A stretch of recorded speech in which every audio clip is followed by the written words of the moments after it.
इदां दे हालात भी शायद तुहाडे जीवन च भी तुहानूं पता होवे, इदां दे बजुर्ग भी हुंदे सी, क्योंकि उस वेले कुर्तिਆਂ ਨੂੰ जेबां घट सी, पजामिਆਂ ਨੂੰ ਤਾਂ जेबां ਹੁੰਦੀਆਂ नहीं, तंबे ज़्यादा लाए जाते सी या अगे इदां दा कोई सिस्टम हुंदा सी।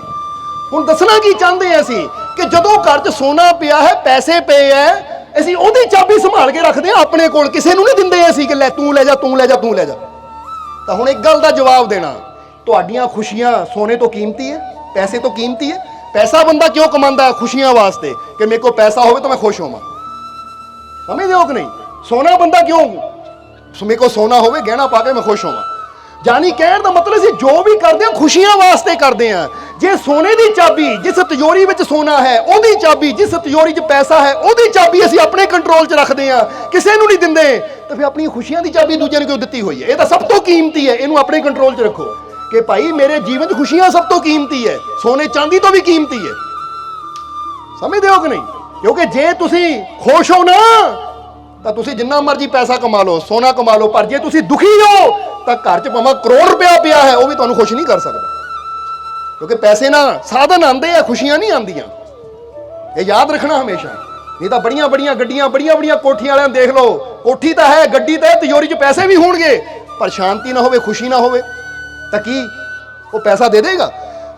ਪੈਸਾ ਸਾਡੀਆਂ ਜ਼ਰੂਰਤਾਂ ਪੂਰੀਆਂ ਕਰੇਗਾ, ਸਾਡੇ ਵਾਸਤੇ ਸਾਧਨ ਕਰੇਗਾ ਹਾਜ਼ਰ, ਕਿ ਲੈ ਵੀ ਮੇਰੇ ਕੋਲ ਪੈਸਾ ਹੈ ਤਾਂ ਆਹ ਸਾਧਨ ਮੈਂ ਲੈ ਲਿਆ, ਹੁਣ ਮੇਰਾ ਸਫ਼ਰ ਆਸਾਨ ਹੋ ਗਿਆ, ਮੈਂ ਕਾਰ ਖਰੀਦ ਲਈ। ਸਮਝਦੇ ਹੋ ਕਿ ਨਹੀਂ? ਪੈਸਾ ਸਿਰਫ ਸਾਧਨ ਇਕੱਠੇ ਕਰ ਸਕਦਾ ਹੈ, ਖੁਸ਼ੀਆਂ, ਆਨੰਦ, ਸ਼ਾਂਤੀ ਇਹ ਪੈਸਾ ਨਹੀਂ ਦੇ ਸਕਦਾ। ਇਹ ਤਾਂ ਸਾਨੂੰ ਅੰਦਰੋਂ ਹੀ ਪੈਦਾ ਕਰਨੀ ਪਏਗੀ, ਅੰਦਰੋਂ ਬਣਾਉਣੀ ਪਏਗੀ, ਸਿੱਖਣੀ ਪਏਗੀ ਕਲਾ। ਇਸ ਲਈ ਸਭ ਤੋਂ ਪਹਿਲੀ ਗੱਲ, ਜਿੱਦਾਂ ਫਕੀਰ ਦੀ ਖੁਸ਼ੀਆਂ ਦੀ ਚਾਬੀ ਕਿਹਦੇ ਹੱਥ 'ਚ ਸੀ? ਫਕੀਰ ਦੇ ਹੱਥ 'ਚ। ਹੁਣ ਜ਼ਰਾ ਸੋਚੋ, ਜਦੋਂ ਪਹਿਲੀਆਂ ਚਪੇੜਾਂ ਦੋ ਪਈਆਂ, ਫਕੀਰ ਕਹਿੰਦੇ ਹੋ ਗਿਆ, ਯਾਨੀ ਗੁੱਸਾ ਨਹੀਂ ਕੀਤਾ, ਕਹਿੰਦੇ ਹੋ ਗਿਆ, ਉਹ ਕਹਿੰਦੇ ਹੋ ਗਿਆ, ਫਕੀਰ ਫੇਰ ਹੱਸਣ ਲੱਗ ਗਿਆ। ਫਿਰ ਉਹਨੇ ਦੋ ਹੋਰ ਮਾਰਤੀਆਂ, ਫਕੀਰ ਫੇਰ ਪੁੱਛਦੇ ਹੋ ਗਿਆ। ਇਦਾਂ ਹੀ ਤੁਹਾਨੂੰ ਘਰ ਜਾ ਕੇ ਨਾ ਕੋਈ ਤੁਹਾਨੂੰ ਗਾਲ ਕੱਢ ਦੇਵੇ, ਪੁੱਛੋ ਹੋ ਗਿਆ? ਹਾਂ ਵੀ ਹੋ ਗਿਆ, ਲੈ ਫਿਰ ਮੈਂ ਹੱਸ ਲਵਾਂ ਹੁਣ, ਕਿਉਂਕਿ ਤੇਰਾ ਕੰਮ ਸੀ ਗਾਲ ਕੱਢਣਾ, ਕੱਢ ਲੈ, ਹੁਣ ਮੈਂ ਖੁਸ਼ ਹੋ ਲਵਾਂ।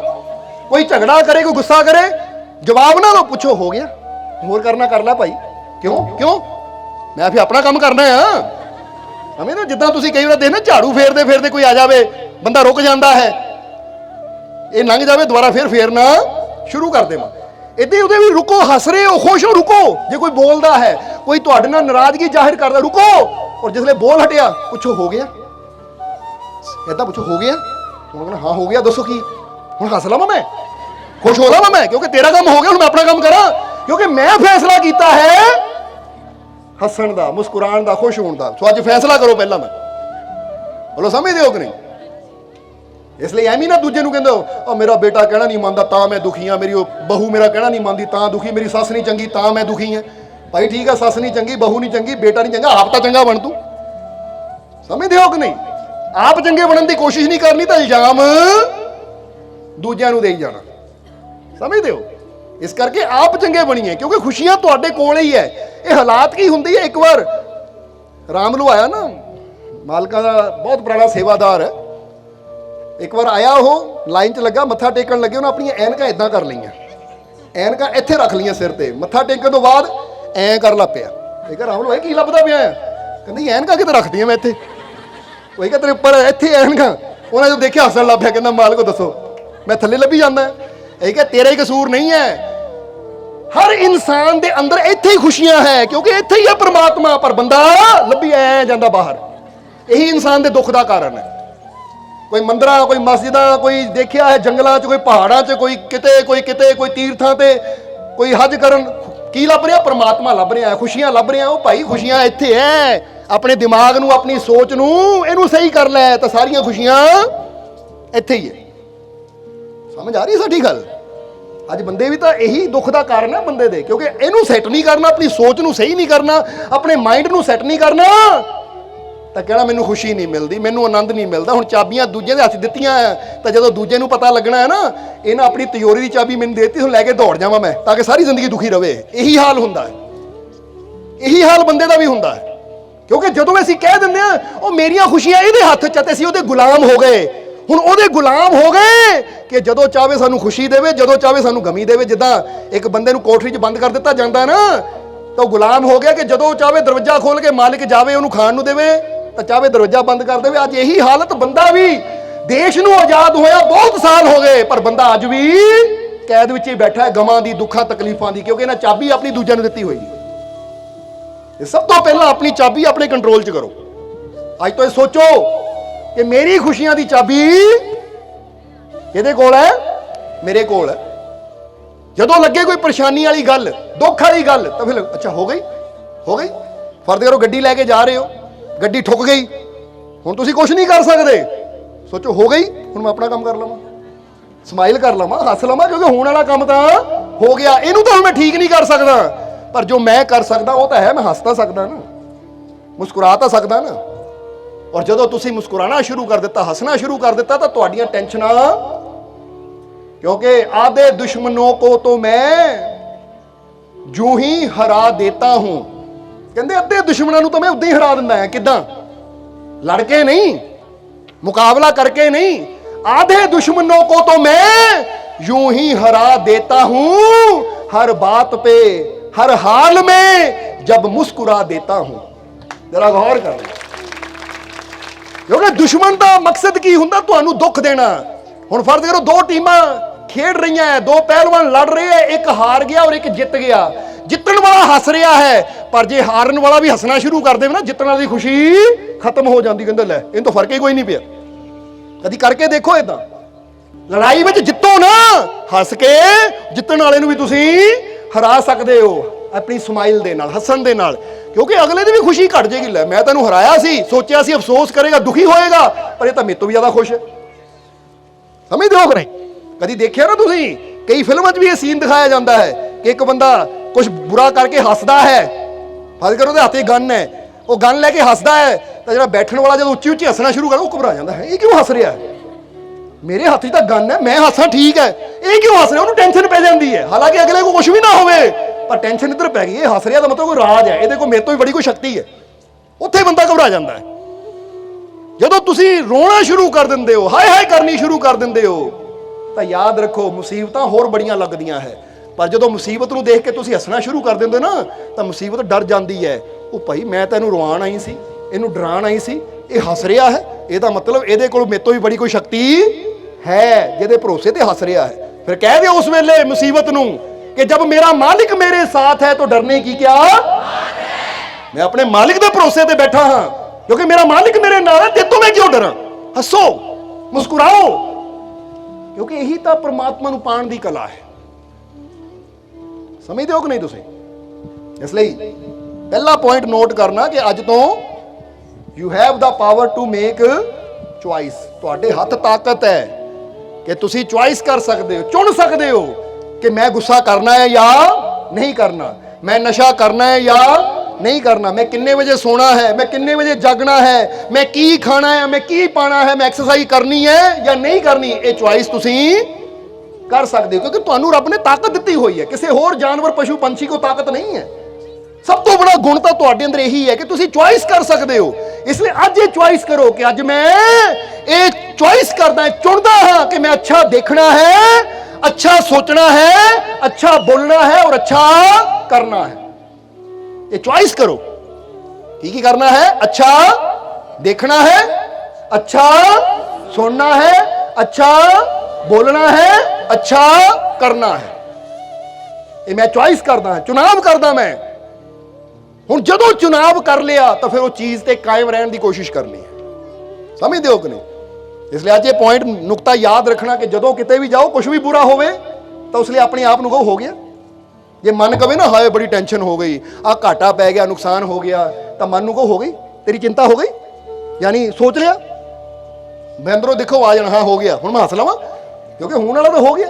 जिद्दां दसी ना एडिसन की एड्डी वड्डी फैक्ट्री सी, थॉमस एडिसन, उन्होंने फैक्ट्री में जो अग लगी तो उन्होंने उम्र उसने 65 साल के करीब सी, 60-65 साल के करीब। जो फैक्ट्री में अग लगी जिथे वो सारे आविष्कार वो करते होंगे सी, तो उन्होंने बेटा बड़ा चिंतित होया, कहता पिता जी अग लग गई। तो जो एडिसन ने देखी और अपने बेटे ने कहा अपनी मां भी बुला ला, उन्होंने अपनी सहेलियां भी नाल ले आवे। बेटे ने कहा पिता जी की कह रहे हो तुसीं? कहते बुला ला। कहता जी क्यों? वो कहते एड्डी वड्डी फैक्ट्री में अग लगी, इदां दे मौके देखण नूं बार बार नहीं मिलने, वो भी देख लावे नज़ारा। वो कहता पिता जी साडा सब कुछ सड़ रहा है, ਸਾਡੀ ਫੈਕਟਰੀ ਜਾ ਰਹੀ ਹੈ, ਕਰੋੜਾਂ ਰੁਪਇਆ ਦਾ, ਕਰੋੜਾਂ ਡਾਲਰਾਂ ਦਾ ਸਾਡਾ ਨੁਕਸਾਨ ਹੋ ਰਿਹਾ, ਤੁਹਾਨੂੰ ਇਹਦੀ ਵੀ ਫਿਕਰ ਹੈ ਨਹੀਂ?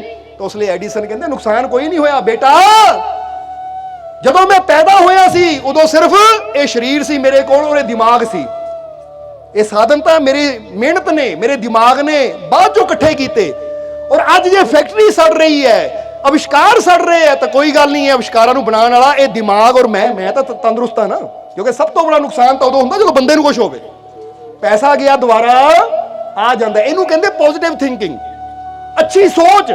ਪਰ ਬੰਦੇ ਦਾ ਕੀ ਹੁੰਦਾ ਹੈ ਕਿ ਬੰਦੇ ਦਾ 10,000 20,000 ਦਾ ਨੁਕਸਾਨ ਹੋ ਜਾਵੇ, ਬੰਦਾ ਸੋਚ ਕੇ ਆਪਣੇ ਜਿਸਮ ਨੂੰ ਰੋਗ ਲਾ ਲੈਂਦਾ ਹੈ, ਹਾਲਾਂਕਿ ਭੁੱਲ ਜਾਂਦਾ ਕਿ ਪੈਸੇ ਤਾਂ ਦੁਬਾਰਾ ਆ ਜਾਣੇ ਹੈ, ਪਰ ਟੈਨਸ਼ਨ ਲੈ ਕੇ ਜਦੋਂ ਆਪਣੇ ਆਪ ਨੂੰ ਬਿਮਾਰ ਕਰ ਲਿਆ ਨਾ, ਇਹ ਦੁਬਾਰਾ ਨਹੀਂ ਹੋਣਾ ਠੀਕ। ਕਿਉਂਕਿ ਯਾਦ ਰੱਖੋ, ਅੱਜ ਕੱਲ ਦੇਖਣ ਚ ਆਇਆ ਨਾ ਹਾਰਟ ਅਟੈਕ ਬੜੇ ਹੁੰਦੇ ਆ, ਕਿਉਂਕਿ ਦੇਖਿਆ ਕਿ ਨੌਜਵਾਨਾਂ ਨੂੰ ਹਾਰਟ ਅਟੈਕ ਹੋਈ ਜਾਂਦੇ ਆ। ਹੁਣ ਬੰਦਾ ਕਹਿੰਦੇ ਹਾਰਟ ਅਟੈਕ ਕਿਉਂ ਹੁੰਦੇ ਆ? ਖਾਣ ਪਾਣ ਚੰਗਾ ਨਹੀਂ ਹੈ, ਸਮਝਦੇ ਹੋ ਕਿ ਨਹੀਂ? ਪਰ ਅਸੀਂ ਕਹਾਂਗੇ ਖਾਣ ਪਾਣ ਦਾ ਸਾਡੇ ਹਾਰਟ ਤੇ ਉਨਾ ਅਸਰ ਨਹੀਂ ਪੈਂਦਾ। ਜੇ ਆਪਾਂ ਕਹੀਏ 20% ਅਸਰ ਜਿਹੜਾ ਹੈ ਨਾ, ਇਹ ਅਸੀਂ ਕਹਿ ਸਕਦੇ ਕਿ ਸਾਡੇ ਖਾਣ ਪਾਣ ਦਾ ਪੈਂਦਾ ਹੈ, ਪਰ 80% ਅਸਰ ਜਿਹੜਾ ਸਾਡੀ ਸੋਚ ਦਾ ਪੈਂਦਾ ਹੈ। ਤੁਸੀਂ ਕਹਿਣਾ ਜੀ ਉਹ ਕਿਦਾਂ? ਹੁਣ ਤੁਸੀਂ ਕਈ ਵਾਰ ਦੇਖੋਗੇ ਕਿ ਇੱਕ ਬੰਦਾ ਚੰਗਾ ਭਲਾ, ਉਹਨੂੰ ਹਾਰਟ ਦੀ ਕੋਈ ਬਿਮਾਰੀ ਨਹੀਂ ਹੈ, ਹਾਰਟ ਦੀ ਕੋਈ ਬਿਮਾਰੀ ਨਹੀਂ ਹੈ, ਉਹਦਾ ਹਾਰਟ ਡਾਕਟਰ ਕਹਿੰਦੇ ਬਿਲਕੁਲ ਫਿੱਟ ਹੈ, ਉਹ ਬੈਠਾ ਹੈ ਆਪਣੇ ਪਰਿਵਾਰ 'ਚ, ਅਚਾਨਕ ਉਹਨੂੰ ਫੋਨ ਆਉਂਦਾ ਹੈ ਜੀ ਤੁਹਾਡਾ ਐਡਾ ਨੁਕਸਾਨ ਹੋ ਗਿਆ, ਬਿਜ਼ਨਸ 'ਚ ਘਾਟਾ ਪੈ ਗਿਆ। ਸੁਣਦੇ ਸਾਰੀ ਬੰਦਾ ਦਿਲ ਤੇ ਹੱਥ ਰੱਖਦਾ ਔਰ ਹਾਏ ਮਰ ਗਿਆ, ਨਾਲ ਹੀ ਪਤਾ ਲੱਗਦਾ ਅਟੈਕ ਹੋ ਗਿਆ। ਹੁਣ ਇਹ ਕਿੱਥੇ ਸੀ? ਇਹ ਖਾਣ ਪਾਣ 'ਚ ਨਹੀਂ ਸੀ, ਇਹ ਸੀਗਾ ਸੋਚ ਵਿੱਚ। ਕਿ ਸੋਚ ਇਨਸਾਨ ਦੇ ਵਿਚਾਰ, ਇਹ ਨੈਗੇਟਿਵਿਟੀ ਇਦਾਂ ਦਾ ਅਸਰ ਪਾਉਂਦੀ ਹੈ ਕਿ ਜਿਹੜੀ ਇਨਸਾਨ ਦੇ ਹਾਰਟ ਨੂੰ, ਇਨਸਾਨ ਦੇ ਗੁਰਦਿਆਂ ਨੂੰ, ਇਨਸਾਨ ਦੇ ਪੂਰੇ ਜਿਸਮ ਨੂੰ ਬਿਮਾਰ ਕਰ ਸਕਦੀ ਹੈ ਇਨਸਾਨ ਦੀ ਸੋਚ। ਔਰ ਜਿਹੜੀ ਬਿਮਾਰ ਕਰ ਸਕਦੀ, ਅਗਰ ਸੋਚ ਅੱਛੀ ਹੋਵੇ ਤਾਂ ਉਹਨੂੰ ਠੀਕ ਵੀ ਉਹ ਕਰ ਸਕਦੀ ਹੈ। ਇਹ ਗੱਲ ਯਾਦ ਰੱਖੋ। ਅੱਜ ਬੰਦਾ ਕਹਿੰਦਾ ਅੱਛੀ ਖੁਰਾਕ ਲਓ ਤਾਂ ਬਿਮਾਰੀਆਂ ਤੋਂ ਬਚੋ, ਅਸੀਂ ਕਹਾਂਗੇ ਅੱਛੀ ਖੁਰਾਕ ਦੇ ਨਾਲ ਨਾਲ ਅੱਛੇ ਥਾਟ ਵੀ ਚਾਹੀਦੇ ਹੈ, ਅੱਛੇ ਵਿਚਾਰ ਵੀ ਚਾਹੀਦੇ ਆ, ਫੇਰ ਹੀ ਇਨਸਾਨ ਹਰ ਬਿਮਾਰੀ ਤੋਂ ਬਚ ਸਕਦਾ ਹੈ। ਕਿਉਂਕਿ ਸਭ ਤੋਂ ਜ਼ਿਆਦਾ ਅਸਰ ਤਾਂ ਸਾਡੀ ਸੋਚ ਦਾ ਪੈਂਦਾ ਹੈ। ਸਮਝ ਆ ਗਈ ਕਿ ਨਹੀਂ?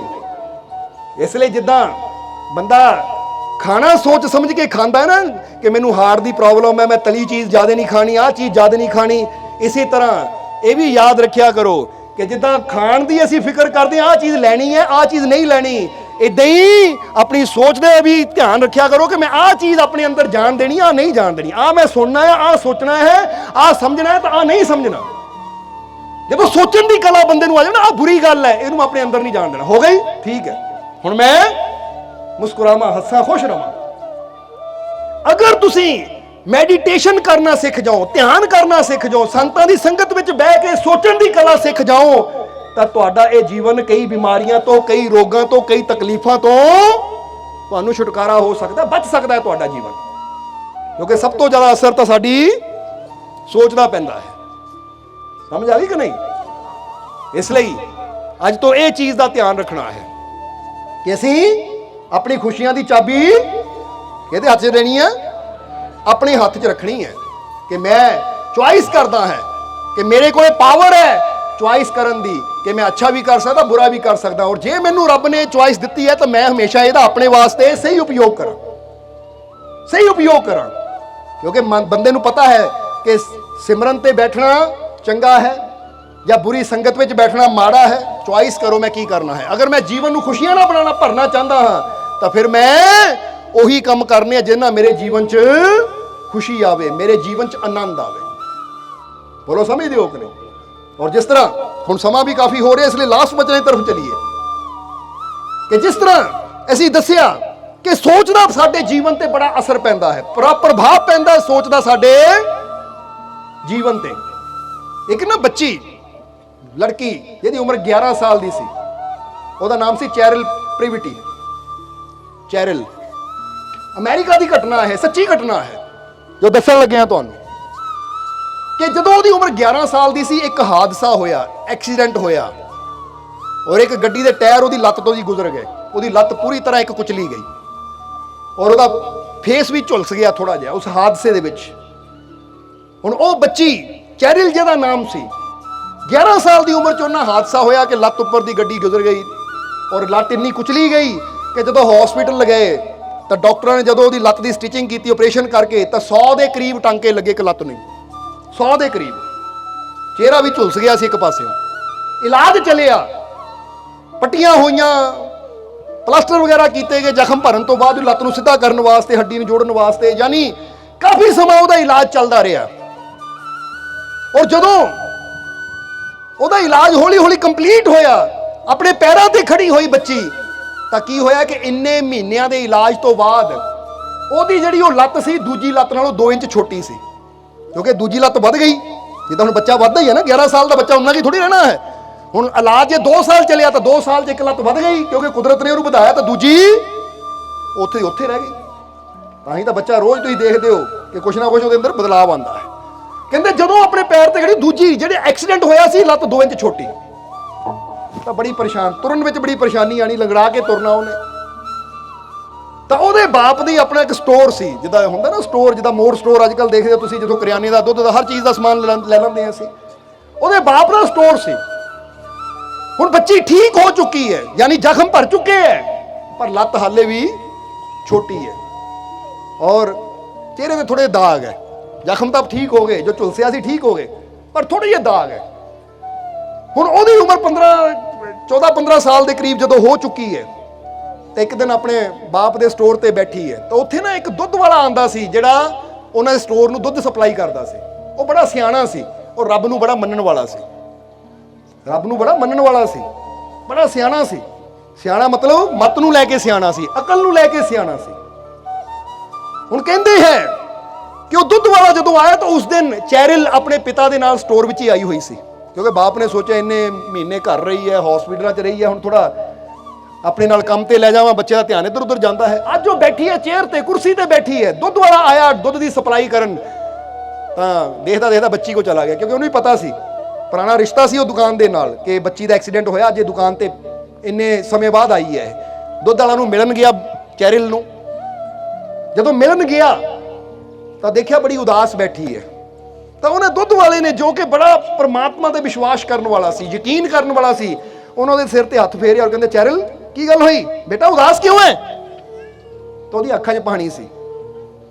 ਤਾਂ ਉਸ ਵੇਲੇ ਜਦੋਂ ਉਹਨੇ ਦੇਖਿਆ ਤਾਂ ਉਹਨੂੰ ਕਿਹਾ, ਬੇਟਾ ਰੋਂਦੀ ਕਿਉਂ ਹੈ? ਫਿਰ ਕੀ ਹੋ ਗਿਆ?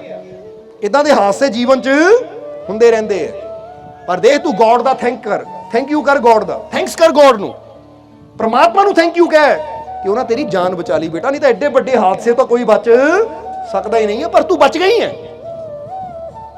ਤਾਂ ਉਸਨੇ ਉਹਨੇ ਕਿਹਾ, ਮੇਰਾ ਫੇਸ, ਉਹ ਕਹਿੰਦੇ ਤੇਰਾ ਫੇਸ ਬੜਾ ਸੋਹਣਾ ਤਾਂ ਹੈ, ਬੜਾ ਸੋਹਣਾ ਫੇਸ ਹੈ, ਤੂੰ ਇੰਨੀ ਸੋਹਣੀ ਹੈ ਨਾ ਕਿ ਤੂੰ ਮਿਸ ਅਮਰੀਕਾ ਬਣ ਸਕਦੀ ਹੈ। ਮਿਸ ਅਮਰੀਕਾ ਉਸ ਲੜਕੀ ਨੂੰ ਕਿਹਾ ਜਾਂਦਾ ਜੋ ਅਮਰੀਕਾ ਦੀ ਸਭ ਤੋਂ ਸੁੰਦਰ ਹੁੰਦੀ ਹੈ। ਪਰ ਇੱਕ ਨਾ ਕੰਪੀਟੀਸ਼ਨ ਹੁੰਦਾ, ਜਿੱਦਾਂ ਹੁੰਦਾ ਮਿਸ ਵਰਲਡ, ਮਿਸ ਯੂਨੀਵਰਸ, ਏਦਾਂ ਮਿਸ ਇੰਡੀਆ ਦੀ, ਉੱਥੇ ਮਿਸ ਅਮਰੀਕਾ, ਕਿ ਬੇਟਾ ਤੂੰ ਮਿਸ ਅਮਰੀਕਾ ਬਣ ਸਕਦੀ ਆ। ਤਾਂ ਲੜਕੀ ਹੱਸੀ, ਕਹਿੰਦੀ ਆਹ ਫੇਸ ਨਾਲ ਮਿਸ ਅਮਰੀਕਾ ਬਣ ਸਕਦੀ ਆ ਮੈਂ? ਉਸ ਵੇਲੇ ਉਹਨਾਂ ਕਿਹਾ, ਹਾਂ ਤੂੰ ਬਣ ਸਕਦੀ ਹੈ, ਕੀ ਤੂੰ ਬਣਨਾ ਚਾਹੁੰਦੀ ਹੈ, ਪਹਿਲਾਂ ਦੱਸ ਮੈਨੂੰ। ਤਾਂ ਉਹਨੇ ਬੱਚੀ ਨੇ ਕਿਹਾ, ਜਦੋਂ ਪੋਜ਼ਿਟਿਵ ਗੱਲਾਂ ਸੁਣੀਆਂ ਉਹਨੂੰ ਥੋੜਾ ਹੋਇਆ, ਕਹਿੰਦੀ ਹਾਂ ਬਣਨਾ ਤਾਂ ਮੈਂ ਚਾਹੁੰਦੀ ਹਾਂ। ਉੱਥੇ ਇੱਕ ਨਾ ਅਖਬਾਰ ਪਈ ਸੀ ਸਟੋਰ ਦੇ ਅੰਦਰ, ਉਸ ਵੇਲੇ ਤਕਰੀਬਨ ਕੋਈ ਲੜਕੀ ਬਣੀ ਸੀ ਮਿਸ ਅਮਰੀਕਾ, ਅਖਬਾਰ ਪਈ ਸੀ। ਉਹ ਕਹਿੰਦਾ, ਦੇਖ ਜਿੱਦਾਂ ਇਹ ਮਿਸ ਅਮਰੀਕਾ ਬਣੀ ਹੈ, ਤਾਜ ਪਹਿਨ ਰਹੀ ਹੈ ਮਿਸ ਅਮਰੀਕਾ ਦਾ, ਤੂੰ ਬਣਨਾ ਚਾਹੁੰਦੀ ਆ? ਲੜਕੀ ਨੇ ਦੇਖਿਆ ਚੈਰਿਲ ਨੇ, ਕਹਿੰਦੀ ਹਾਂ ਬਣਨਾ ਤਾਂ ਚਾਹੁੰਦੀ, ਪਰ ਮੈਂ ਕਿੱਦਾਂ ਬਣ ਸਕਦੀ ਹਾਂ, ਮੇਰੀ ਲੱਤ, ਮੇਰਾ ਫੇਸ। ਉਹ ਕਹਿੰਦਾ, ਲੱਤ ਨਾ ਦੇਖ, ਫੇਸ ਨਾ ਦੇਖ ਬੇਟਾ, ਤੂੰ ਬਣਨਾ ਚਾਹੁੰਦੀ ਹੈ? ਕਹਿੰਦੀ ਹਾਂ ਬਣਨਾ ਤਾਂ ਚਾਹੁੰਦੀ ਆ। ਕਹਿੰਦਾ ਫਿਰ ਇਹ ਨਾ ਦੇਖ ਮੇਰਾ ਫੇਸ ਕੀ ਹੈ, ਮੇਰੀ ਲੱਤ ਕੀ ਹੈ, ਆਪਣੇ ਗੋਡ ਅੱਗੇ ਪ੍ਰਾਰਥਨਾ ਕਰ ਵਿਸ਼ਵਾਸ ਨਾਲ, ਦੱਸ ਆਪਣੇ ਮਾਲਿਕ ਨੂੰ, ਪਰਮਾਤਮਾ ਨੂੰ, ਪਿਤਾ ਨੂੰ ਕਿ ਇਹ ਮੇਰੇ ਪਿਤਾ, ਮੈਂ ਆ ਕਰਨਾ ਚਾਹੁੰਦੀ ਆ, ਮੈਨੂੰ ਕਾਮਯਾਬੀ ਦੇ, ਮੈਨੂੰ ਸਫਲਤਾ ਦੇ। ਕਹਿੰਦੇ ਬੇਟਾ ਜੇ ਵਿਸ਼ਵਾਸ ਆਪਣੇ ਮਾਲਿਕ ਤੋਂ ਮੰਗੀਏ ਤਾਂ ਆਪਣੇ ਬੱਚਿਆਂ ਨੂੰ ਦਿੰਦਾ ਵੀ ਜ਼ਰੂਰ ਹੈ, ਕਿਉਂਕਿ ਫਿਰ ਉਹ ਇਹ ਨਹੀਂ ਦੇਖਦਾ ਇਹ ਲਾਇਕ ਹੈ ਜਾਂ ਨਲਾਇਕ ਹੈ। ਸਮਝਦੇ ਹੋ ਕਿ ਨਹੀਂ? ਹੁਣ ਕਈ ਵਾਰ ਬੱਚਾ ਕੋਈ ਜਿੱਦ ਕਰਕੇ ਮੰਗਦਾ ਹੈ ਤਾਂ ਤੁਸੀਂ ਦਿੰਦੇ ਹੋ ਕਿ ਨਹੀਂ ਉਹਨੂੰ, ਕਿ ਦੇਖਾ ਮੇਰੇ ਬੇਟੇ ਨੇ ਮੰਗਿਆ ਹੈ ਤਾਂ ਮੈਂ ਦੇਣਾ ਹੀ ਹੈ। ਕਹਿੰਦੇ ਮੰਗ ਵਿਸ਼ਵਾਸ ਨਾਲ, ਉਹ ਯਕੀਨ ਰੱਖ ਔਰ ਇਹ ਗੱਲ ਕਹਿ ਕਿ ਇਹ ਮੇਰੇ ਪਰਮ ਪਿਤਾ ਪਰਮਾਤਮਾ, ਮੈਂ ਮਿਸ ਅਮਰੀਕਾ ਬਣਨਾ ਚਾਹੁੰਦੀ ਹਾਂ, ਮੈਂ ਮਿਹਨਤ ਕਰੂੰਗੀ, ਬਣਾਣਾ ਤੂੰ ਹੈ, ਮੈਨੂੰ ਤਾਕਤ ਤੂੰ ਦੇਣੀ ਹੈ, ਕਿਰਪਾ ਤੂੰ ਕਰਨੀ ਹੈ। ਔਰ ਬੇਟਾ ਯਾਦ ਰੱਖ, ਜੇ ਤੇਰੇ ਅੰਦਰ ਵਿਸ਼ਵਾਸ ਹੈ ਨਾ ਗੋਡ ਤੇ, ਪਰਮਾਤਮਾ ਤੇ, ਉਸ ਮਾਲਿਕ ਤੇ, ਤਾਂ ਫਿਰ ਅਸੰਭਵ ਵੀ ਸੰਭਵ ਹੋ ਸਕਦਾ ਹੈ। ਕਹਿੰਦੇ ਉਹ ਦੁੱਧ ਵਾਲੇ ਨੇ ਜਦੋਂ ਪ੍ਰੇਮ ਨਾਲ ਇਹ ਗੱਲ ਕਹੀ ਤਾਂ ਲੜਕੀ ਨੇ ਉਸ ਲਈ ਅੱਖਾਂ ਬੰਦ ਕੀਤੀਆਂ। ਚੈਰਿਲ ਨੇ ਮਨ ਹੀ ਮਨ ਬੇਨਤੀ ਕੀਤੀ ਤਾਂ ਦੁੱਧ ਵਾਲੇ ਨੇ ਮੁਸਕਰਾ ਕੇ ਕਰ ਦਿੱਤੀ? ਕਹਿੰਦੀ ਹਾਂ ਕਰ ਦਿੱਤੀ। ਕਹਿੰਦਾ ਹੁਣ ਬੇਟਾ ਯਾਦ ਰੱਖ, ਪਹਿਲਾ ਕੰਮ ਸਾਡਾ ਹੁੰਦਾ ਫਰਿਆਦ ਕਰਨਾ, ਬੇਨਤੀ ਕਰਨਾ, ਉਹ ਕਰ ਦਿੱਤੀ। ਹੁਣ ਦੂਜਾ ਕੰਮ ਹੈ ਸਾਡਾ ਐਕਸ਼ਨ ਲੈਣਾ, ਯਾਨੀ ਮਿਹਨਤ ਕਰਨਾ। ਸਮਝਦੇ ਹੋ ਕਿ ਨਹੀਂ? ਹੁਣ ਤੂੰ ਦੇਖਣਾ ਮੈਂ ਇਹਦੇ ਵਾਸਤੇ ਕੀ ਕਰ ਸਕਦੀ ਹਾਂ, ਔਰ ਇਸ ਵਿਸ਼ਵਾਸ ਨਾਲ ਹੁਣ ਤੂੰ ਮਿਹਨਤ ਕਰਨੀ ਹੈ ਕਿ ਮੈਨੂੰ ਕਾਮਯਾਬੀ ਜ਼ਰੂਰ ਮਿਲੇਗੀ। ਇੱਕ ਸਮਾਂ ਆਇਆ ਜਦੋਂ ਸਨ 1980 ਦੀ ਗੱਲ ਹੈ ਕਿ ਸਨ 1980 ਵਿੱਚ ਚੈਰਲ ਪ੍ਰਿਵਟੀ ਮਿਸ ਅਮਰੀਕਾ ਚੁਣੀ ਗਈ। ਜਰਾ ਗੌਰ ਕਰਨਾ, ਮੇਰਾ ਸਰਚ ਕਰਕੇ ਦੇਖ ਲਓ ਗੂਗਲ ਤੇ ਜਾ ਕੇ 1980 ਮਿਸ ਅਮਰੀਕਾ ਕੌਣ ਸੀ, ਉਹਦੀ ਤਸਵੀਰ ਵੀ ਆ ਜਾਏਗੀ, ਉਹਦੀ ਫੋਟੋ ਵੀ ਆ ਜਾਏਗੀ। ਫਿਰ ਤੁਸੀਂ ਉਹਦੀ ਜੀਵਨੀ ਪੜ੍ਹਿਓ ਤਾਂ ਜੀਵਨੀ ਵੀ ਨਾਲ ਹੀ ਆ ਜਾਏਗੀ। ਦੱਸਣਾ ਕੀ ਚਾਹੁੰਦੇ ਆ ਤੁਹਾਨੂੰ ਅਸੀਂ? ਇਹ ਇਸ ਲਈ ਤੁਹਾਨੂੰ ਦੱਸਣਾ ਚਾਹੁੰਦੇ ਆ ਕਿ ਜੇ ਉਹ ਬੱਚੀ ਜਿਹਦੀ ਲੱਤ 'ਚ ਵੀ ਡਿਫੈਕਟ ਸੀ ਜਾਂ ਜਿਹਨੂੰ ਇੰਨੀ ਪ੍ਰੋਬਲਮ ਸੀ, ਇੱਕ ਵਿਸ਼ਵਾਸ ਨਾਲ ਉਹ ਅਸੰਭਵ ਨੂੰ ਸੰਭਵ ਕਰ ਸਕਦੀ, ਤਾਂ ਤੁਸੀਂ ਕੀ ਨਹੀਂ ਕਰ ਸਕਦੇ? ਪਰ ਬੰਦਾ ਕਿਉਂ ਨਹੀਂ ਕਰ ਪਾਉਂਦਾ? ਕਿਉਂਕਿ ਬੰਦੇ ਦੇ ਅੰਦਰ ਵਿਸ਼ਵਾਸ ਦੀ ਕਮੀ ਹੈ। ਇਸ ਲਈ ਅਸੀਂ ਕਹਿੰਦੇ ਆ ਕਿ 3 ਸਟੈਪ ਹੁੰਦੇ ਆ, ਮੰਗੋ, ਵਿਸ਼ਵਾਸ ਕਰੋ, ਪਾਓ। ਪਹਿਲਾਂ ਮੰਗਣਾ ਹੈ, ਫਿਰ ਵਿਸ਼ਵਾਸ ਕਰਨਾ ਹੈ ਕਿ ਮਿਲੇਗਾ ਜ਼ਰੂਰ। ਹੁਣ ਬੰਦਾ ਪਤਾ ਕੀ ਕਹਿੰਦਾ, ਮੰਗਿਆ ਸੀ ਹਲੇ ਮਿਲਿਆ ਤਾਂ ਹੈ ਨਹੀਂ। ਬੰਦਾ ਤਾਂ ਇਦਾਂ ਸੋਚਦਾ ਤਾਂ ਹੁਣ ਮੰਗਿਆ ਤਾਂ ਹੁਣੇ ਰੱਬ ਨੇ ਲੈ ਕੇ ਆ ਲੈ ਲੈ ਹੈ।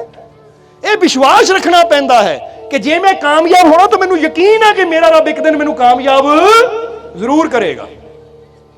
ਪਰ ਇੱਥੇ ਸਬਰ ਦੀ ਵੀ ਜ਼ਰੂਰਤ ਹੈ, ਧੀਰਜ ਦੀ ਵੀ ਜ਼ਰੂਰਤ ਹੈ। ਸਮਝ ਆ ਗਈ ਕਿ ਨਹੀਂ? ਕਿਉਂਕਿ ਜੇ ਬੰਦਾ ਅੰਬ ਦਾ ਪੇੜ, ਅੰਬ ਦੀ ਗੁਠਲੀ ਬੀਜ ਕੇ ਸੋਚੇ ਮੈਂ ਰਾਤ ਨੂੰ ਬੀਜੀ ਸਵੇਰ ਨੂੰ ਅੰਬ ਨਿਕਲੇ ਆਣ, ਤਾਂ ਕਿੰਨਾ ਇੰਤਜ਼ਾਰ ਕਰਨਾ ਪੈਂਦਾ? ਜਰਾ ਜਵਾਬ ਦਿਓ ਸਾਨੂੰ। ਇੱਕ ਕਣਕ ਬੀਜਦਾ ਹੈ ਕਿਸਾਨ ਜ਼ਮੀਨ ਦੇ ਵਿੱਚ, ਉਹਨੂੰ ਕਿੰਨਾ ਇੰਤਜ਼ਾਰ ਕਰਨਾ ਪੈਂਦਾ ਹੈ? ਉਨਾ ਟਾਈਮ ਦਾ ਇੰਤਜ਼ਾਰ ਕਰਨਾ ਪੈਂਦਾ ਹੈ ਜਿੰਨਾ ਫਸਲ ਨੂੰ ਪੱਕਣ ਵਾਸਤੇ ਜ਼ਰੂਰੀ ਹੈ। ਤਾਂ ਜੇ ਉਹ ਦੂਜੇ ਦਿਨ ਜਾ ਕੇ ਬੀਜ ਖੋਦ ਕੇ ਦੇਖਣ ਲੱਗ ਪਵੇ ਨਿਕਲਿਆ ਨਹੀਂ ਅਨਾਜ, ਤਾਂ ਫਿਰ ਤਾਂ ਕਦੀ ਨਿਕਲ ਪਾਏਗਾ ਵੀ ਨਹੀਂ। ਇੱਥੇ ਬੰਦਾ ਵੀ ਕੀ ਕਰਦਾ ਹੈ, ਅੱਜ ਪ੍ਰਾਰਥਨਾ ਕੀਤੀ, ਸੋਚਦਾ ਰਾਤ ਨੂੰ ਚਮਤਕਾਰ ਹੋਵੇ ਤਾਂ ਇਦਾਂ ਹੋ ਜਾਵੇ। ਲੰਗੜੇ ਤੁਰਦੇ ਐ, ਗੂੰਗੇ ਬੋਲਦੇ ਐ, ਵਿਸ਼ਵਾਸ ਨਾਲ ਪ੍ਰਾਰਥਨਾ ਕਰਨੀ ਪੈਂਦੀ ਹੈ, ਤਾਂ ਫਿਰ ਇੰਤਜ਼ਾਰ ਕਰਨਾ ਪੈਂਦਾ, ਕਿਉਂਕਿ ਕੁਦਰਤ ਧੀਰੇ ਧੀਰੇ ਆਪਣਾ ਕਰਮ ਕਰਦੀ ਹੈ। ਸਮਝ ਆ ਗਈ ਕਿ ਨਹੀਂ?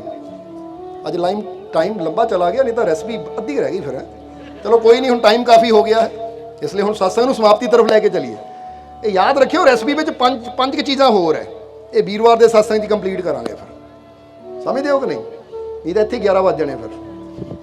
ਸੋ ਕਈਆਂ ਨੇ ਘਰਾਂ ਨੂੰ ਵੀ ਜਾਣਾ ਹੈ, ਪਰ ਇੰਨਾ ਵੀ ਗੱਲ ਕਵਾਂਗੇ ਕਿ ਜਿੰਨਾ ਕੁ ਅੱਜ ਤੁਹਾਨੂੰ ਦੱਸਿਆ ਗਿਆ ਨਾ, ਅਗਰ ਇੰਨਾ ਕੁ ਤੁਸੀਂ ਸਮਝ ਲਵੋ ਤਾਂ ਤੁਹਾਡੇ ਜੀਵਨ ਨੂੰ ਬਦਲਣ ਵਾਸਤੇ ਕਾਫੀ ਹੈ। ਸਮਝਦੇ ਹੋ ਕਿ ਨਹੀਂ? ਇਸ ਲਈ ਗੁਰੂ ਰਹਿਬਰ ਸੰਤ ਫਕੀਰਾਂ ਦਾ ਰੋਲ ਕੀ ਹੁੰਦਾ ਹੈ? ਜਿਹੜੇ ਸੰਤ ਫਕੀਰ ਸਾਨੂੰ ਵਹਿਮਾਂ ਭਰਮਾਂ 'ਚ ਪਾਈ ਜਾਣ ਨਾ, ਅਸੀਂ ਕਈ ਵਾਰ ਦੱਸਿਆ ਹੈ, ਜਿਹੜੇ ਕਹਿਣ ਨਾ ਉਹ ਤੈਨੂੰ ਮਸਾਲੀ ਖਿਲਾਈ ਹੈ ਤਾਂ ਤੇਰਾ ਇਦਾਂ, ਤੇਰਾ ਗ੍ਰਹਿ ਮਾੜਾ ਤਾਂ ਤੇਰੇ ਘਰ 'ਚ ਲੜਾਈ ਹੁੰਦੀ ਹੈ, ਉਹ ਤੇਰਾ ਫਲਾਨਾ ਇਦਾਂ ਤਾਂ ਤੇਰਾ ਘਰ 'ਚ ਇਦਾਂ ਹੁੰਦੀ ਹੈ, ਉਹ ਤੇਰੀ ਭੂਆ ਨੇ, ਤੇਰੇ ਫੁੱਫੜ ਨੇ, ਤੇਰੀ ਮਾਸੀ ਨੇ ਕੁਝ ਕਰ ਦਿੱਤਾ ਹੈ, ਉਹ ਐਵੇਂ ਝਗੜੇ ਹੀ ਪਾਉਂਦੇ ਰਹਿੰਦੇ ਹੈ। ਇਦਾਂ ਦੇ ਤੋਂ ਬਚ ਕੇ ਰਹੋ। ਇਦਾਂ ਦੇ ਪੱਲੇ ਕੁਝ ਵੀ ਹੈ ਨਹੀਂ, ਕਿਉਂਕਿ ਜਿਹੜਾ ਇਹ ਚੀਜ਼ ਨੂੰ ਸਮਝ ਲੈਂਦਾ ਕਿ ਪਰਮ ਸ਼ਕਤੀਸ਼ਾਲੀ ਪਰਮਾਤਮਾ, ਉਹ ਐਡਾ ਸ਼ਕਤੀਸ਼ਾਲੀ ਪਰਮਾਤਮਾ ਮੇਰੇ ਨਾਲ ਹੋਵੇ ਤਾਂ ਕਿਹੜੇ ਯੰਤਰ ਮੰਤਰ ਦੀ ਤਾਕਤ ਹੈ ਜਿਹੜਾ ਮੇਰਾ ਕੁਝ ਵਿਗਾੜ ਦੇਵੇ। ਇਹ ਵਿਸ਼ਵਾਸ ਕਰਨਾ ਸਿੱਖੋ, ਕਿਉਂਕਿ ਜਿੱਦਾਂ ਦੱਸਿਆ ਹੈ ਕਿ ਜੇ ਪ੍ਰਾਈਮ ਮਿਨਿਸਟਰ ਦਾ ਬੇਟਾ ਛੋਟੇ ਛੋਟੇ ਚਪੜਾਸੀਆਂ ਤੋਂ ਡਰੀ ਜਾਵੇ ਤਾਂ ਬਾਪ ਨੂੰ ਸ਼ਰਮ ਆਣੀ, ਕਿੱਦਾਂ ਦਾ ਮੇਰਾ ਬੇਟਾ ਹੈ, ਮੈਂ ਐਡਾ ਸ਼ਕਤੀਸ਼ਾਲੀ, ਤਾਂ ਡਰੀਏ ਚਪੜਾਸੀਆਂ ਤੋਂ ਜਾਂਦਾ ਹੈ, ਡਰੀਏ ਛੋਟੇ ਛੋਟੇ ਸਿਪਾਹੀਆਂ ਤੋਂ ਜਾਂਦਾ ਹੈ। ਜ਼ਰਾ ਸੋਚੋ, ਉਹਨੂੰ ਸ਼ਰਮ ਆਏਗੀ ਕਿ ਨਹੀਂ?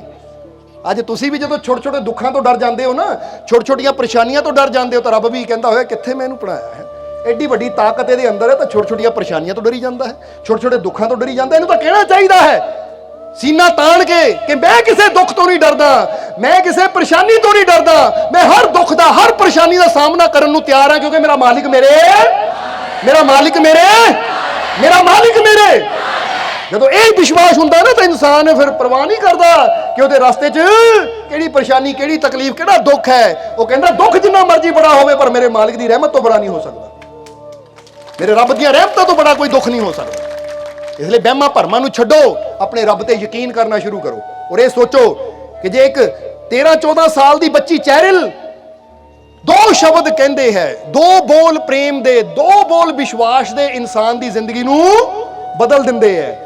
ਉਹ ਦੁੱਧ ਵਾਲੇ ਦੇ 2 ਬੋਲ ਹੀ ਤਾਂ ਸੀ ਜਿਹਨਾਂ ਉਦਾਸ ਚੈਰਿਲ ਦੇ ਜੀਵਨ 'ਚ, ਨਿਰਾਸ਼ ਚੈਰਿਲ ਦੇ ਜੀਵਨ 'ਚ ਉਮੀਦ ਜਗਾ ਦਿੱਤੀ, ਵਿਸ਼ਵਾਸ ਪੈਦਾ ਕਰ ਦਿੱਤਾ, ਔਰ ਮਿਸ ਅਮਰੀਕਾ ਬਣ ਗਈ ਉਹ, ਕਿਉਂਕਿ ਵਿਸ਼ਵਾਸ ਨਾਲ ਬਣਿਆ ਜਾਂਦਾ ਹੈ। ਬੋਲੋ, ਸਮਝਦੇ ਹੋ ਕਿ ਨਹੀਂ? ਅੱਛਾ, ਇੱਕ ਗੱਲ ਦਾ ਹੋਰ ਜਵਾਬ ਦੇ ਦਿਓ, ਫਿਰ ਸਤਸੰਗ ਦੀ ਸਮਾਪਤੀ ਕਰੀਏ। ਕਿ ਜਦੋਂ ਜੰਗ ਹੁੰਦੀ ਹੈ ਦੋ ਸੈਨਾਵਾਂ ਲੜਦੀਆਂ ਹੈ ਤਾਂ ਕੀ ਉੱਥੇ ਹਥਿਆਰ ਲੜਦੇ ਆ? ਬੋਲੋ, ਜਵਾਬ ਦਿਓ। ਲੜਦੇ ਹਥਿਆਰ ਨਹੀਂ ਹੈ, ਲੜ ਰਹੇ ਸੈਨਿਕ ਹੈ। ਬੋਲੋ, ਸਮਝਦੇ ਹੋ ਕਿ ਨਹੀਂ? ਕਿਉਂਕਿ ਤਲਵਾਰ ਰੱਖਦੇ, ਤਲਵਾਰਾਂ ਲੜਨਗੀਆਂ ਦੋ। ਇਨਸਾਨ ਲੜਦੇ ਹੈ, ਸੈਨਿਕ ਲੜਦੇ ਹੈ, ਕਿਉਂਕਿ ਸੈਨਿਕ ਦੇ ਹੱਥ 'ਚ ਤਲਵਾਰ ਹੋਏਗੀ, ਤੀਰ ਹੋਏਗਾ, ਭਾਲਾ ਹੋਏਗਾ, ਫੇਰ ਹੀ ਉਹ ਲੜੇਗਾ। ਇਸ ਲਈ ਯਾਦ ਰੱਖਣਾ ਕਿ ਜਦ ਵੀ ਲੜਦੇ ਹੈ, ਹਥਿਆਰ ਨਹੀਂ ਲੜਦੇ, ਸੈਨਿਕ ਲੜਦੇ ਹੈ। ਔਰ ਜਦ ਵੀ ਜਿੱਤ ਹੁੰਦੀ ਹੈ, ਸੈਨਿਕਾਂ ਦੀ ਨਹੀਂ, ਉਹਨਾਂ ਦੇ ਅੰਦਰਲੇ ਵਿਸ਼ਵਾਸ ਦੀ ਜਿੱਤ ਹੁੰਦੀ ਹੈ। ਇਹ ਯਾਦ ਰੱਖਣਾ, ਕਿਉਂਕਿ ਬੰਦੇ ਦੀ ਜਿੱਤ ਨਹੀਂ ਹੁੰਦੀ। ਜਿਹਨੂੰ ਵਿਸ਼ਵਾਸ ਹੁੰਦਾ ਨਾ ਕਿ ਮੈਂ ਜਿੱਤ ਸਕਦਾ ਆ, ਮੈਂ ਜਿੱਤਣਾ ਹੈ, ਜਿੱਤ ਵੀ ਹਮੇਸ਼ਾ ਉਹਦੀ ਹੁੰਦੀ ਹੈ। ਪੇਪਰ ਤਾਂ ਕਈ ਬੱਚੇ ਦਿੰਦੇ ਐ, ਪਰ ਪਾਸ ਤਾਂ ਉਹੀ ਹੁੰਦਾ ਹੈ ਨਾ ਜਿਹਨੂੰ ਵਿਸ਼ਵਾਸ ਹੁੰਦਾ ਮੈਂ ਪਾਸ ਹੋ ਸਕਦਾ ਹੈ। ਇਸ ਲਈ ਯਾਦ ਰੱਖਣਾ ਇਹ ਚੀਜ਼ ਨੂੰ ਕਿ ਆਪਣੇ ਵਿਸ਼ਵਾਸ ਨੂੰ ਵਧਾਈਏ। ਕਿਉਂਕਿ ਕਈ ਵਾਰ ਨਾ ਸਕੂਲ ਦੇ ਵਿੱਚ ਬੱਚਾ, ਬੇਟਾ ਫੇਲ ਕਿਉਂ ਹੋ ਗਿਆ? ਉਹ ਜੀ ਪੇਪਰ ਬੜਾ ਔਖਾ ਸੀ, ਪੇਪਰ ਬੜਾ ਮੁਸ਼ਕਿਲ ਸੀ ਤਾਂ ਫੇਲ ਹੋ ਗਿਆ। ਹੁਣ ਜਿਹੜਾ ਬੱਚਾ ਕਹਿੰਦਾ ਪੇਪਰ ਬੜਾ ਔਖਾ ਸੀ, ਪੇਪਰ ਬੜਾ ਮੁਸ਼ਕਿਲ ਸੀ ਤਾਂ ਫੇਲ ਹੋ ਗਿਆ, ਤਾਂ ਉਹਨੂੰ ਕੋਈ ਪੁੱਛੇ ਸਾਰੀ ਕਲਾਸ ਹੀ ਫੇਲ ਹੋ ਗਈ? ਨਹੀਂ ਜੀ, ਅੱਧੇ ਪਾਸ ਵੀ ਹੋਏ ਆ। ਤਾਂ ਕੀ ਗੱਲ, ਉਹਨਾਂ ਵਾਸਤੇ ਮਾਸਟਰ ਨੇ ਪੇਪਰ ਸੌਖਾ ਰੱਖਿਆ ਸੀ? ਉਹਨਾਂ ਵਾਸਤੇ ਮਾਸਟਰ ਨੇ ਪੇਪਰ ਹੋਰ ਰੱਖਿਆ ਸੀ ਨਾ? ਤੁਹਾਨੂੰ ਔਖਾ ਦਿੱਤਾ ਤਾਂ ਉਹਨਾਂ ਨੂੰ ਸੌਖਾ ਦਿੱਤਾ। ਔਖੇ ਵਾਲੇ ਫੇਲ ਹੋ ਗਏ, ਸੌਖੇ ਵਾਲੇ ਪਾਸ ਹੋ ਗਏ? ਨਹੀਂ, ਪੇਪਰ ਸਾਰਿਆਂ ਨੂੰ ਇੱਕੋ ਹੀ ਦਿੱਤਾ ਗਿਆ ਸੀ। ਜਿਹੜੇ ਫੇਲ ਹੋ ਗਏ ਉਹ ਸਾਬਿਤ ਕਰਦੇ ਕਿ ਪੇਪਰ ਵਾਸਤੇ ਸਾਡੀ ਤਿਆਰੀ ਕੋਈ ਨਹੀਂ ਸੀ। ਜਿਹੜੇ ਪਾਸ ਹੋ ਗਏ ਇਹਦਾ ਮਤਲਬ ਉਹਨਾਂ ਨੇ ਉਸ ਪੇਪਰ ਵਾਸਤੇ ਮਿਹਨਤ ਕੀਤੀ ਸੀ, ਤਿਆਰੀ ਕੀਤੀ ਸੀ। ਪੇਪਰ ਔਖਾ ਸੌਖਾ ਨਹੀਂ ਹੁੰਦਾ, ਇਹ ਆਪਣੀ ਮਿਹਨਤ ਤੇ ਨਿਰਭਰ ਹੁੰਦਾ ਹੈ ਕਿ ਜਦੋਂ ਅਸੀਂ ਮਿਹਨਤ ਕਰੀਏ ਤਾਂ ਔਖਾ ਵੀ ਸੌਖਾ ਹੋ ਜਾਂਦਾ ਹੈ, ਤਾਂ ਜਦੋਂ ਮਿਹਨਤ ਨਾ ਕਰੀਏ ਤਾਂ ਸੌਖਾ ਵੀ ਸਾਨੂੰ ਔਖਾ ਲੱਗਦਾ ਹੈ। ਅੱਜ ਬੰਦਾ ਕਹਿੰਦਾ ਮੇਰਾ ਦੁੱਖ ਤਾਂ ਬਹੁਤ ਬੜਾ ਹੈ, ਇਹਦਾ ਮਤਲਬ ਦੁੱਖ ਤਾਂ ਸਾਰਿਆਂ ਦੇ ਉਨੇ ਗਈ ਹੈ। ਪਰ ਜਿਹਦਾ ਵਿਸ਼ਵਾਸ ਛੋਟਾ ਹੁੰਦਾ ਉਹਨੂੰ ਦੁੱਖ ਪਰੇਸ਼ਾਨੀ ਬੜੀ ਲੱਗਦੀ ਹੈ। ਤਾਂ ਜਿਹਦਾ ਵਿਸ਼ਵਾਸ ਆਪਣੇ ਮਾਲਿਕ ਤੇ ਬੜਾ ਹੁੰਦਾ ਹੈ, ਭਰੋਸਾ ਆਪਣੇ ਮਾਲਿਕ ਤੇ ਬੜਾ ਹੁੰਦਾ, ਉਹਨੂੰ ਹਰ ਪਰੇਸ਼ਾਨੀ ਬੜੀ ਛੋਟੀ ਲੱਗਦੀ ਹੈ। ਇਸ ਲਈ ਇਹੀ ਕਹਾਂਗੇ ਕਿ ਜ਼ਿੰਦਗੀ ਦੇ ਇਸ ਇਮਤਿਹਾਨ ਵਿੱਚ ਵੀ ਕਿਸੇ ਕਿਸਮ ਦਾ ਪਰਚਾ ਰੱਬ ਪਤਾ ਨਹੀਂ ਕਦੋਂ ਪਾ ਦੇਵੇ। ਇਸ ਲਈ ਆਪਣੀ ਮਿਹਨਤ ਨੂੰ ਵਧਾਓ, ਆਪਣੇ ਵਿਸ਼ਵਾਸ ਨੂੰ ਵਧਾਓ। ਬਾਅਦ ਚੋਂ ਇਹ ਨਾ ਹੋਵੇ ਫੇਲ ਹੋ ਕੇ ਬੈਠੇ, ਜ਼ਿੰਦਗੀ ਬੜੀ ਔਖੀ ਸੀ। ਕਮਾਲ ਦੀ ਗੱਲ ਹੈ, ਪੇਪਰ ਬੜਾ ਔਖਾ ਸੀ, ਇਹਦਾ ਮਤਲਬ ਤੂੰ ਦੱਸ ਰਿਹਾ ਮੈਂ ਹੀ ਨਲਾਇਕ ਹਾਂ, ਮੈਂ ਹੀ ਤਿਆਰੀ ਨਹੀਂ ਕੀਤੀ। ਜੇ ਮੈਂ ਤਿਆਰੀ ਕਰ ਲੈਂਦਾ ਤਾਂ ਮੇਰੇ ਵਾਸਤੇ, ਹੁਣ ਕਿਸੇ ਨੂੰ ਕਹੋ ਨਾ IAS ਦਾ ਪੇਪਰ ਬੜਾ ਔਖਾ ਹੈ ਜੀ, IAS ਬਣਨਾ ਬੜਾ ਔਖਾ ਹੈ, ਉਹ ਹਜ਼ਾਰਾਂ ਬੱਚੇ ਰੋਜ਼ ਦੇ ਰਹੇ ਆ ਟੈਸਟ, ਪਾਸ ਵੀ ਹੋ ਰਹੇ ਹੈ। ਇਹਦਾ ਮਤਲਬ ਔਖਾ ਨਹੀਂ ਹੈ। ਜੇ ਔਖਾ ਹੋਵੇ ਤਾਂ ਕੋਈ ਨਿਕਲੇ ਹੀ ਨਾ। ਇਹਦਾ ਮਤਲਬ ਹੈ ਔਖਾ ਨਹੀਂ ਹੈ, ਤੂੰ ਹੀ ਪੂਰਾ ਤਿਆਰ ਨਹੀਂ ਹੈ, ਤੂੰ ਹੀ ਮਿਹਨਤ ਨਹੀਂ ਕਰ ਸਕਦਾ, ਤੂੰ ਹੀ ਮਿਹਨਤ ਕਰਨ ਨੂੰ ਤਿਆਰ ਨਹੀਂ ਹੈ। ਅਗਰ ਤੂੰ ਮਿਹਨਤ ਕਰਨ ਨੂੰ ਤਿਆਰ ਹੋਵੇਂ ਤਾਂ ਫਿਰ ਔਖੇ ਤੋਂ ਔਖਾ ਕੰਮ ਵੀ ਦੱਸ ਦਿਓ। ਕਿਉਂਕਿ ਪ੍ਰੈਕਟਿਸ ਪ੍ਰੈਕਟਿਸ ਪ੍ਰੈਕਟਿਸ ਅਭਿਆਸ ਕਰਦੇ ਚਲੇ ਜਾਓ ਤਾਂ ਔਖਾ ਕੰਮ ਵੀ। ਹੁਣ ਰੱਸੀ ਤੇ ਤੁਰਨਾ ਔਖਾ ਕਿ ਸੌਖਾ? ਜਵਾਬ ਦਿਓ ਸਾਨੂੰ। ਬਾਂਸਾਂ ਨਾਲ ਰੱਸੀ ਬੰਨੀ ਹੋਵੇ ਤੁਰਨਾ ਔਖਾ ਕਿ ਸੌਖਾ? ਜਵਾਬ ਦਿਓ। ਔਖਾ। ਮਦਾਰੀਆਂ ਦੇ ਬੱਚੇ ਤਾਂ 6-6 ਸਾਲ ਦੇ ਤੁਰ ਪੈਂਦੇ ਆ, ਉਹਨਾਂ ਵਾਸਤੇ ਸੌਖਾ ਕਿਉਂ? ਦੇਖਿਆ ਨਾ ਕਿ ਮਦਾਰੀਆਂ ਦੇ ਬੱਚੇ ਪਿੰਡ 'ਚ ਤਮਾਸ਼ਾ ਦਿਖਾਣ ਆਉਂਦੇ ਸੀ। ਮਦਾਰੀ ਦਾ ਦੋ ਬਾਂਸ ਏਦਾਂ ਗੱਡ ਲੈਣੇ, ਰੱਸੀ ਇੱਧਰ ਉੱਧਰ ਬੰਨ ਦੇਣੀ, ਉਹਨੇ ਡੁਗ ਡੁਗੀ ਵਜਾਣੀ, ਢੋਲ ਵਜਾਣਾ, ਤਾਂ ਉਹਦੀ ਬੇਟੀ ਨੇ ਬਾਂਸ ਫੜ ਕੇ, ਨਹੀਂ ਤਾਂ ਤੁਸੀਂ ਵੀਡੀਓ ਦੇਖ ਸਕਦੇ ਹੋ ਕਿਤੇ ਵੀ, YouTube ਤੇ ਵੀ ਦੇਖ ਸਕਦੇ ਹੋ ਕਿ ਕਿੱਦਾਂ ਬੱਚਾ ਹੁਣ ਜੇ ਔਖਾ ਹੋਵੇ ਤਾਂ ਛੋਟਾ ਜਿਹਾ ਬੱਚਾ ਕਿੱਦਾਂ ਕਰੇ? ਔਖਾ ਨਹੀਂ ਹੈ, ਉਹਨੇ ਅਭਿਆਸ ਕੀਤਾ ਹੈ, ਪ੍ਰੈਕਟਿਸ ਕੀਤੀ ਹੈ। ਪ੍ਰੈਕਟਿਸ ਕਰਨ ਦੇ ਨਾਲ ਜਿਹੜਾ ਕੰਮ ਸਾਨੂੰ ਔਖਾ ਲੱਗਦਾ ਉਹ ਵੀ ਸੌਖਾ ਹੋ ਜਾਂਦਾ ਹੈ। ਤਾਂ ਹੋ ਸਕਦਾ ਉਸ ਬੱਚੀ ਨੇ ਰੋਟੀ ਬਣਾਉਣੀ ਨਾ ਸਿੱਖੀ ਹੋਵੇ, ਉਹਨੂੰ ਰੋਟੀ ਬਣਾ ਕੇ ਬੜੀ ਔਖੀ ਹੈ, ਮੈਂ ਨਹੀਂ ਬਣਾ ਸਕਦੀ। ਬੇਟੀ ਤੂੰ ਰੱਸੀ ਤੇ ਚੱਲ ਸਕਦੀ ਹੈ, ਔਖੇ ਕੰਮ ਕਰ ਸਕਦੀ, ਇਹ ਨਹੀਂ। ਕਿਉਂਕਿ ਹਰ ਚੀਜ਼, ਸੌਖੀ ਚੀਜ਼ ਵੀ ਔਖੀ ਹੈ ਜੇ ਆਪਾਂ ਉਹਦੀ ਪ੍ਰੈਕਟਿਸ ਨਹੀਂ ਕਰਦੇ, ਤਾਂ ਔਖੀ ਚੀਜ਼ ਵੀ ਸੌਖੀ ਹੈ ਜੇ ਅਸੀਂ ਉਹਦੇ ਵਾਸਤੇ ਤਿਆਰੀ ਕਰਦੇ ਹਾਂ। ਕਿਉਂਕਿ ਤਿਆਰੀ ਦਾ ਮਤਲਬ ਹੈ ਪ੍ਰੈਕਟਿਸ। ਕਿਤੇ ਟੀਮ ਦਾ ਮੈਚ ਹੋਵੇ ਤਾਂ ਪਹਿਲਾਂ ਖਿਡਾਰੀ ਪ੍ਰੈਕਟਿਸ ਕਰਦੇ ਆ, ਪਤਾ ਜਿੰਨੀ ਪ੍ਰੈਕਟਿਸ ਕਰਾਂਗੇ, ਹਾਰਡ ਵਰਕ ਕਰਾਂਗੇ, ਉਨਾ ਜਿੱਤਣ ਦੇ ਚਾਂਸ ਜ਼ਿਆਦਾ ਹੁੰਦੇ ਆ। ਸੋ ਜੀਵਨ ਵੀ ਇੱਕ ਖੇਲ ਹੈ। ਇੱਥੇ ਜਿੰਨਾ ਜ਼ਿਆਦਾ ਤੁਸੀਂ ਅਭਿਆਸ ਕਰੋਗੇ, ਆਪਣੇ ਆਪ ਨੂੰ ਮਜ਼ਬੂਤ ਬਣਾਓਗੇ, ਆਪਣੇ ਵਿਸ਼ਵਾਸ ਨੂੰ ਮਜ਼ਬੂਤ ਬਣਾਓਗੇ, ਆਪਣੇ ਹੌਸਲੇ ਨੂੰ ਮਜ਼ਬੂਤ ਬਣਾਓਗੇ, ਉਹਨਾਂ ਤੁਹਾਡੇ ਜਿੱਤਣ ਦੇ ਚਾਂਸ ਵੱਧਦੇ ਜਾਣਗੇ। ਵਧਣਗੇ ਕੀ? ਅਸੀਂ ਕਹਾਂਗੇ ਜਿੱਤ ਹੋਏਗੀ ਤੁਹਾਡੀ। ਕਿਉਂਕਿ ਜਿੱਤ ਉਹਨਾਂ ਦੀ ਹੁੰਦੀ ਹੈ, ਜਿੱਦਾਂ ਦੱਸਿਆ ਕਿ ਜੰਗ ਵਿੱਚ ਹਥਿਆਰ ਨਹੀਂ ਲੜਦੇ, ਲੜਦੇ ਸੈਨਿਕ ਹੈ। ਤਾਂ ਜਿੱਤਦੇ ਸੈਨਿਕ ਨਹੀਂ, ਜਿੱਤਦਾ ਉਹਨਾਂ ਦੇ ਅੰਦਰਲਾ ਵਿਸ਼ਵਾਸ ਹੈ। ਇਸ ਲਈ ਜ਼ਿੰਦਗੀ ਵੀ ਅਗਰ ਇੱਥੇ ਵੀ ਅਸੀਂ ਜਿੱਤਣਾ ਹੈ ਤਾਂ ਸਾਡੇ ਅੰਦਰਲਾ ਵਿਸ਼ਵਾਸ ਹੀ ਸਾਨੂੰ ਜਿਤਾ ਸਕਦਾ ਹੈ। ਫਿਰ ਕਹਿ ਦਿਓ ਮੈਨੂੰ ਆਪਣੇ ਮਾਲਿਕ ਤੇ ਪੂਰਾ, ਮੈਨੂੰ ਆਪਣੇ ਮਾਲਿਕ ਤੇ ਪੂਰਾ, ਮੈਨੂੰ ਆਪਣੇ ਮਾਲਿਕ ਤੇ ਪੂਰਾ, ਮੈਨੂੰ ਆਪਣੇ ਮਾਲਿਕ ਨਾਲ ਬਹੁਤ, ਮੈਨੂੰ ਆਪਣੇ ਮਾਲਿਕ ਨਾਲ ਬਹੁਤ, ਮੈਨੂੰ ਆਪਣੇ ਮਾਲਿਕ ਨਾਲ ਬਹੁਤ, ਮੇਰੀਆਂ ਝੋਲੀਆਂ ਖੁਸ਼ੀਆਂ ਨਾਲ, ਮੇਰੀਆਂ ਝੋਲੀਆਂ ਖੁਸ਼ੀਆਂ ਨਾਲ, ਮੇਰੀਆਂ ਝੋਲੀਆਂ ਖੁਸ਼ੀਆਂ ਨਾਲ, ਮੇਰੇ ਸਾਰੇ ਦੁੱਖ ਦੂਰ, ਮੇਰੇ ਸਾਰੇ ਦੁੱਖ ਦੂਰ, ਮੇਰੇ ਸਾਰੇ ਦੁੱਖ ਦੂਰ, ਮੇਰਾ ਮਾਲਿਕ ਮੇਰੇ, ਮੇਰਾ ਮਾਲਿਕ ਮੇਰੇ, ਮੇਰਾ ਮਾਲਿਕ ਮੇਰੇ। ਤਾਂ ਬਸ ਇਹ ਯਾਦ ਰੱਖਣਾ, ਜੇ ਵਿਸ਼ਵਾਸ ਨਾਲ ਕਿਹਾ ਨਾ ਤਾਂ ਮਾਲਿਕ ਨਾਲ ਵੀ ਹੈ, ਦੁੱਖ ਦੂਰ ਵੀ ਹੋ ਗਏ, ਝੋਲੀਆਂ ਵੀ ਖੁਸ਼ੀਆਂ ਨਾਲ ਭਰ ਗਈਆਂ, ਔਰ ਜੀਵਨ 'ਚ ਕਮੀ ਵੀ ਕੋਈ ਨਹੀਂ ਆਏਗੀ, ਕਿਉਂਕਿ ਗੱਲ ਵਿਸ਼ਵਾਸ ਦੀ ਹੈ। ਜਿਹਦਾ ਦੁੱਧ ਵਾਲੇ ਨੇ ਚੈਰਿਲ ਨੂੰ ਕਿਹਾ ਸੀ ਕਿ ਬੇਟਾ ਤੂੰ ਬਣਨਾ ਚਾਹੁੰਦੀ ਹੈ, ਉਹਨਾਂ ਕਿਹਾ ਹਾਂ ਬਣਨਾ ਤਾਂ ਚਾਹੁੰਦੀ ਹੈ, ਕਹਿੰਦਾ ਫਿਰ ਪ੍ਰਾਰਥਨਾ ਕਰ, ਅਸੀਂ ਤੁਹਾਨੂੰ ਕਹਾਂਗੇ ਤੁਸੀਂ ਕਾਮਯਾਬ ਹੋਣਾ ਚਾਹੁੰਦੇ ਹੋ, ਖੁਸ਼ ਹੋਣਾ ਚਾਹੁੰਦੇ ਹੋ, ਫਿਰ ਵਿਸ਼ਵਾਸ ਨਾਲ ਆਪਣੇ ਮਾਲਿਕ ਅੱਗੇ ਪ੍ਰਾਰਥਨਾ ਕਰੋ ਕਿ ਆ ਮਾਲਿਕ ਮੈਨੂੰ ਕਾਮਯਾਬੀ ਦੇ, ਮੈਨੂੰ ਸਫਲਤਾ ਦੇ, ਮੈਨੂੰ ਖੁਸ਼ੀਆਂ ਦੇ। ਹੁਣ ਮੈਂ ਪ੍ਰਾਰਥਨਾ ਕਰ ਦਿੱਤੀ ਵਿਸ਼ਵਾਸ ਨਾਲ, ਮੈਨੂੰ ਯਕੀਨ ਹੈ ਮੈਨੂੰ ਖੁਸ਼ੀਆਂ ਕਾਮਯਾਬੀ ਜ਼ਰੂਰ ਮਿਲੇਗੀ। ਹੁਣ ਮੈਂ ਜੋ ਤੇਰੇ ਵਾਸਤੇ ਕਰਨਾ ਸੀ ਯਾਨੀ ਅਰਦਾਸ ਉਹ ਮੈਂ ਕਰ ਦਿੱਤੀ ਹੈ, ਹੁਣ ਮੈਂ ਮਿਹਨਤ ਵੀ ਕਰਨ ਨੂੰ ਤਿਆਰ ਹੈ, ਕਿਉਂਕਿ ਮਿਹਨਤ ਵੀ ਕਰਨੀ ਪੈਂਦੀ ਹੈ। ਸਮਝਦੇ ਹੋ ਕਿ ਨਹੀਂ? ਖੁਸ਼ੀਆਂ ਘਰ ਤੱਕ ਚੱਲ ਕੇ ਨਹੀਂ ਆਉਂਦੀਆਂ, ਖੁਸ਼ੀਆਂ ਤੱਕ ਚੱਲ ਕੇ ਸਾਨੂੰ ਜਾਣਾ ਪੈਂਦਾ ਹੈ। ਬੋਲੋ ਸਮਝਦੇ ਹੋ ਕਿ ਨਹੀਂ? ਮਿਹਨਤ ਨਾਲ ਉੱਥੇ ਪਹੁੰਚਣਾ ਪੈਂਦਾ ਹੈ। ਜਿੱਦਾਂ 10ਵੀਂ ਦਾ ਸਰਟੀਫਿਕੇਟ ਘਰ 'ਚ ਨਹੀਂ ਆਉਂਦਾ, ਬੱਚਾ ਪਹਿਲੀ ਦੂਜੀ ਤੀਜੀ ਚੌਥੀ ਪੌੜੀਆਂ ਚੜ੍ਹਦਾ ਚੜ੍ਹਦਾ 10ਵੀਂ ਸਰਟੀਫਿਕੇਟ ਤੱਕ ਯਾਨੀ ਉੱਥੇ ਤੱਕ ਪਹੁੰਚ ਸਕਦੇ ਹਾਂ ਅਸੀਂ, ਪਰ ਉਹਦੇ ਵਾਸਤੇ ਸਟੈਪ ਚੜ੍ਹਨ ਦੀ ਲੋੜ ਹੈ।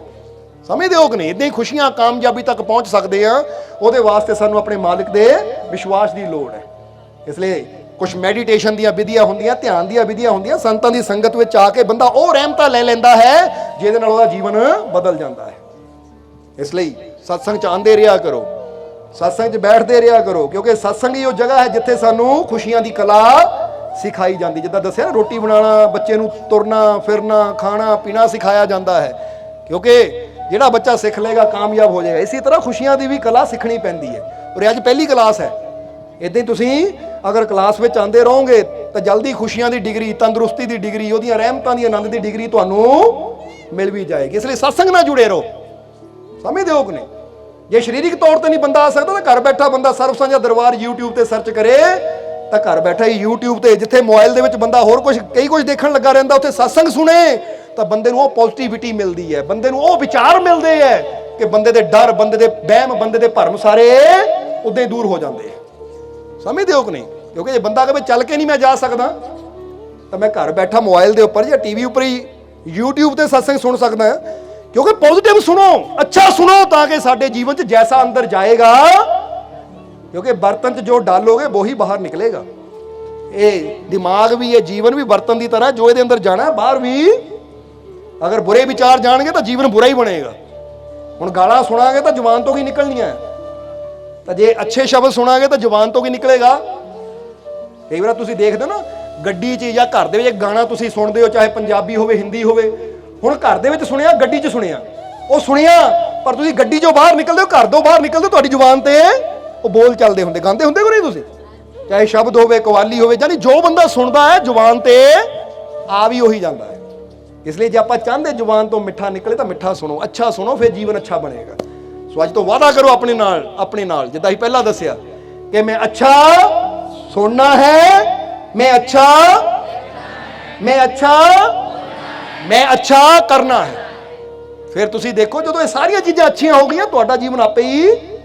ਔਰ ਨਾਲੇ ਇਹ ਵੀ ਚੀਜ਼ ਕਿ ਅੱਜ ਤੋਂ ਮੈਂ ਕਿਸੇ ਚੀਜ਼ ਤੋਂ ਨਹੀਂ ਡਰਨਾ, ਕਿਉਂਕਿ ਮੈਂ ਪਰਮ ਪਿਤਾ ਪਰਮਾਤਮਾ ਦਾ, ਉਹ ਸ਼ਕਤੀਸ਼ਾਲੀ ਪਰਮਾਤਮਾ ਦਾ ਬੱਚਾ ਆ, ਮੈਂ ਉਹਦਾ ਬੱਚਾ ਆ, ਮੇਰਾ ਪਿਤਾ ਮੇਰੇ ਨਾਲ ਹੈ। ਇਸ ਲਈ ਅੱਜ ਤੋਂ ਮੈਂ ਕਿਸੇ ਚੀਜ਼ ਤੋਂ ਡਰਨਾ ਨਹੀਂ ਹੈ, ਕਿਸੇ ਵਹਿਮ ਭਰਮ 'ਚ ਨਹੀਂ ਮੈਂ ਪੈਣਾ। ਸਮਝਦੇ ਹੋ ਕਿ ਨਹੀਂ?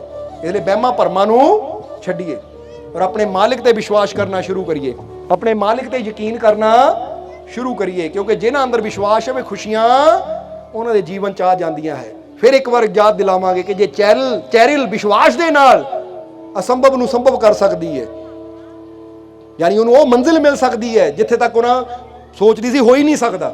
ਲੋਕੀ ਮਜ਼ਾਕ ਉਡਾਉਂਦੇ ਸੀ, ਤਾਂ ਤੁਸੀਂ ਸੋਚੋ ਅੱਜ ਬੇਸ਼ੱਕ ਦੁਨੀਆ ਤੁਹਾਡਾ ਮਜ਼ਾਕ ਉਡਾਵੇ, ਪਰ ਤੁਸੀਂ ਆਪਣੇ ਮਾਲਿਕ ਤੇ ਵਿਸ਼ਵਾਸ ਰੱਖਣਾ ਹੈ, ਯਕੀਨ ਰੱਖਣਾ ਹੈ, ਕਿਉਂਕਿ ਕਿਸੇ ਵੀ ਮੰਜ਼ਿਲ ਤੇ ਦੁਨੀਆ ਨੇ ਨਹੀਂ ਲੈ ਕੇ ਜਾਣਾ। ਉੱਥੇ ਤੁਹਾਡੇ ਜਿਹੜਾ ਵਿਸ਼ਵਾਸ ਹੈ ਨਾ, ਤੁਸੀਂ ਆਪਣੇ ਮਾਲਿਕ ਤੇ ਰੱਖਿਆ, ਤੁਹਾਡੇ ਵਿਸ਼ਵਾਸ ਨੇ ਤੁਹਾਨੂੰ ਲੈ ਕੇ ਜਾਣਾ ਹੈ। ਇਸ ਲਈ ਦੁਨੀਆ ਕੀ ਕਹਿੰਦੀ ਹੈ ਨਾ, ਦੇਖੋ ਇਹ ਵਿਸ਼ਵਾਸ ਰੱਖੋ ਕਿ ਠੀਕ ਹੈ, ਚਾਹੇ ਮੈਂ ਨਲਾਇਕ ਹਾਂ, ਪਰ ਮੇਰਾ ਮਾਲਿਕ ਚਾਹੇ ਤਾਂ ਨਲਾਇਕ ਨੂੰ ਵੀ ਲਾਇਕ ਬਣਾ ਸਕਦਾ ਹੈ, ਗੂੰਗਿਆਂ ਨੂੰ ਬੁਲਾ ਸਕਦਾ ਹੈ, ਲੰਗੜਿਆਂ ਨੂੰ ਤੁਰਾ ਸਕਦਾ ਹੈ, मैं मेहनत करनी और यकीन रखना है कि एक दिन मेरे जीवन 'ਚ कामयाबी मिलेगी, खुशियां मिलणगियां, मेरे सारे दुख दूर होणगे, मेरे जीवन 'ਚ शांति आएगी। मैनू अपने मालिक ते यकीन है। बस ये भरोसा रखो तो तुहानू मंजिल जरूर मिलेगी। और हुण इन्हां वचनां दे नाल ही ਅਸੀਂ ਅੱਜ ਦੇ सत्संग की समाप्ति करांगे। और सत्संग समाप्त करने तो पहले भी दसना चाहांगे कि तुहानू दस ही दिता है वैसे तो कि 2 अक्तूबर जो आ रही है, अज 26 तरीक हो गई है, 26 है ना, आज 26 तरीक हो गई है, क्योंकि आनंद ही इन्ना चल रहा, टाइम याद ही नहीं रहता। ठीक है, जैसे 26 तरीक हो गई है, दिन ऐतवार, जो अगला शनिवार आ रहा है, बहुत खुशियां का दिन है, 2 अक्तूबर है। उदों बड़े मालकां दा बीबी हजूर का महान पवित्र प्रगट दिवस दरबार से मनाया जा रहा। सर्व साझा दरबार पिंड कांटियां बागपुर के बिल्कुल नाल ही पैंदा है, जो हरियाणा रोड पर जाइए, तो बिल्कुल नज़दीक है। क्योंकि उन्होंने जीवां नूं दस रहे हैं जिहड़े अज पहली बार सत्संग 'च बैठे हैं कि 2 तरीक नूं, वैसे तो पहली तरीक प्रभात फेरियां तो हुण चलनियां ही उदों तक, पर पहली तरीक दोपहरे रथ यात्रा शोभा यात्रा है, पहली तरीक रात का भी सत्संग है। जिद्दां अज सत्संग 'च बैठे हो ਉਹਦਾ भी आनंद लैण की कोशिश करो, क्योंकि तुहाडे तो बिल्कुल नज़दीक है। फिर 2 तरीक नूं सवेरे 11 बजे 171 फुट उच्चे निशान साहब की पहली बार चढ़ाई होण जा रही है। इसलिए असीं चाहांगे कि जिन्ने भी जीव इत्थे आए हुए है, सारिਆਂ ਨੂੰ ਸਾਡੇ ਵੱਲੋਂ बड़े प्रेम ਨਾਲ सद्दा है कि तुसीं भी सारे हुम हुमा के पहुँचो। बड़ा खुशियां का दिन है, अगर तुसीं सारे प्रेम ਨਾਲ आओगे तो साडी खुशी होर कई गुना बढ़ जाएगी। इसलिए सारिਆਂ ने पहुँचना है। पहुँचोगे कि नहीं? वैसे भी छुट्टी वाला दिन है, क्योंकि 2 अक्तूबर को गांधी जयंती भी होंगी है, सरकारी भी छुट्टी होंगी है। और फिक्र ना करो, 2 ਨੂੰ पहुँचो, 3 की भी छुट्टी है, संडे है। देखो 3 छुट्टियाँ, ठीक है। और बच्चों को तो इंतजार ही होंगे हमेशा छुट्टी कदों होनी है। हम हासे वाली एक गल दस दईए, कई बार दसी है, एक नत्थू लाल का स्कूल सी, वो ना शमशान घाट के लागे सी, शमशान घाट के लागे सी। छुट्टी तो सानू याद आ गया, नत्थू लाल का स्कूल शमशान घाट के लागे सी। जदों भी पिंड विच ना कोई मरदा सी तो स्कूल वाले छुट्टी कर देंदे सी नियाणिਆਂ ਨੂੰ कि शमशान घाट 'ਚ अज चिता सिवा वलना है, चिता होनी है, तो नियाणिਆਂ ਨੂੰ छुट्टी कर दिओ।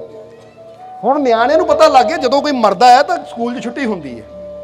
ठीक है, ਹੁਣ ਨਿਆਣਿਆਂ ने की करना, नत्थू लाल ने ਜਦੋਂ भी अपने दोस्तां नाल जाना ना किते घूमना, किसी बजुर्ग ਨੂੰ बैठिया देखना, कहना देख अपनी छुट्टी बैठी है। समझ लोग नहीं, जे 2 बजुर्ग तुरे जा रहे हो, अपनी 2 छुट्टियां जांदियां पईयां, ਉਹ ਦੇ ला 2 छुट्टियां।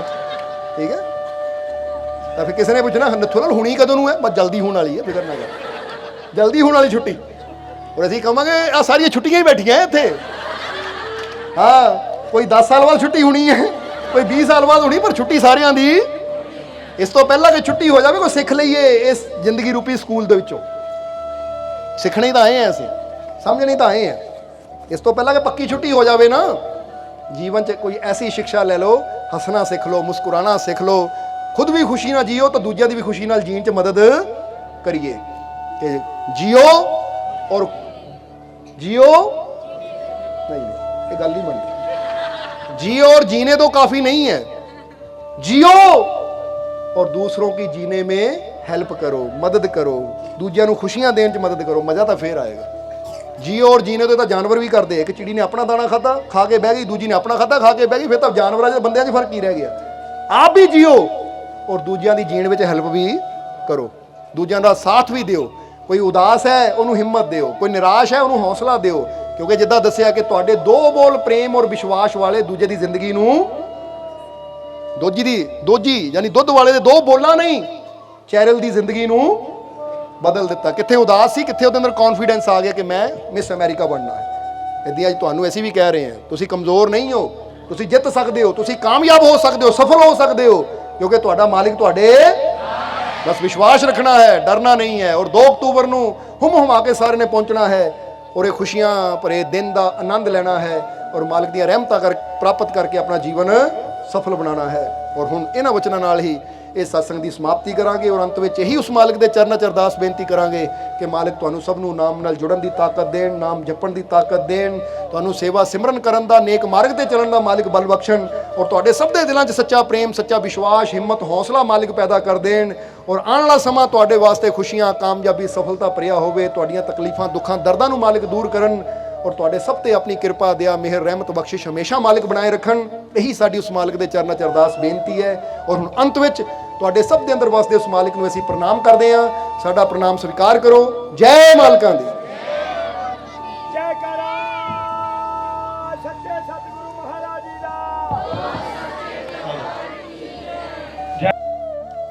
सब्सक्राइब कीजिए सर्व संध्या दरबार कांटिया शरीफ चैनल को और बेल आइकन दबाइए मालिक जी की लेटेस्ट सत्संग की वीडियो को सबसे पहले देखने के लिए।